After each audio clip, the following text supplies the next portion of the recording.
South Korea এমন একটা দেশ, মাঝে মাঝে মনে হয় যে এর প্রত্যেকটা জায়গাই ঘোরার মতো। আমি একটুখানি সময় পেলেই বের হয়ে যাই যে কোথায় সুন্দর জায়গা আছে সেটা দেখার জন্য। আজকে আপনারা যে জায়গাটা দেখতে পাচ্ছেন এটা আমার বাসা থেকে 1 ঘন্টার দূরত্বে। জায়গাটার নাম হলো সিহং গেতকল ইকো পার্ক। এই জায়গাটা সম্পর্কে আমি অবশ্য আগে জানতাম না। সেদিন একটা বাস স্টপে দেখলাম যে এই জায়গাটার ছবি দেয়া, তো সেখান থেকে এই জায়গাটার সন্ধান পেলাম আর কি। এটা কোরিয়ার গ্রাম সাইডেই করা একটা পার্ক। তো ভেবেছিলাম আর কি অত বেশি মানুষ হবে না, তারপরেও মানুষ মোটামুটি খারাপ ছিল না, ভালোই ছিল। পুরো পার্ক জুড়ে ছিল দৃষ্টিনন্দিত অনেক রং বেরঙের ফুল, অনেক সবুজ গাছ এবং সবুজ ঘাস। এদের পরিবেশ এত সুন্দর রাখার পিছনে কোরিয়ার প্রত্যেকটা নাগরিকেরই ভূমিকা আছে।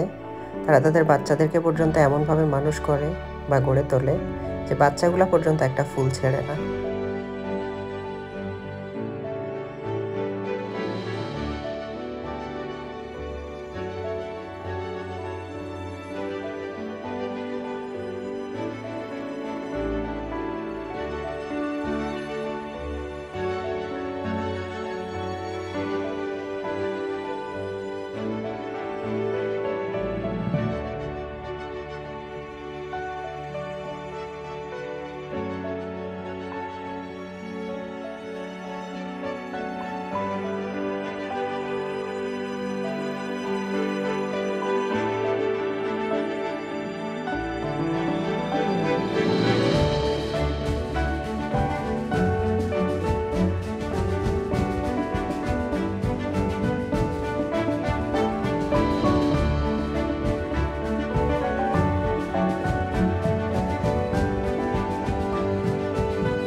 এতক্ষণ পার্কের একটা পার্ট দেখলেন, চলুন এবার আরেকটা পার্ট দেখে আসি।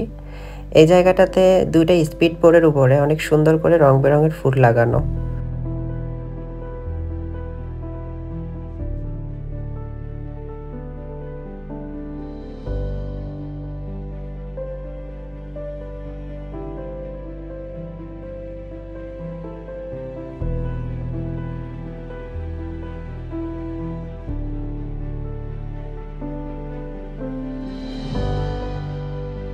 এটা পার্কের আরেকটা অংশ।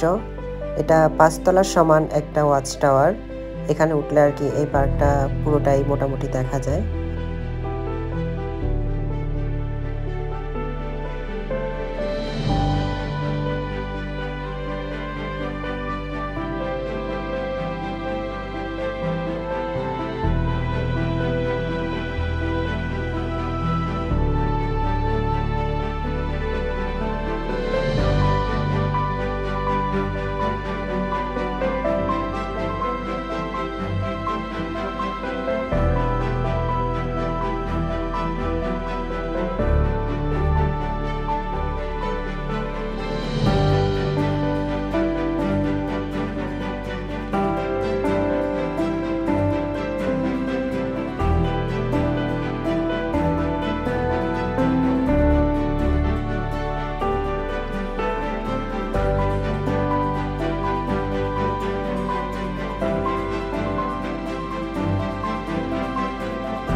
দেখেন কোরিয়ান দাদা দাদুরা তাদের কুত্তা নিয়ে পর্যন্ত এই ওয়াচ টাওয়ারের উপরে উঠে গেছে। তাদের আর তাদের কুত্তাদের কি স্ট্যামিনা!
আজকে এই পর্যন্তই। সবাই ভালো থাকবেন। আল্লাহ হাফেজ।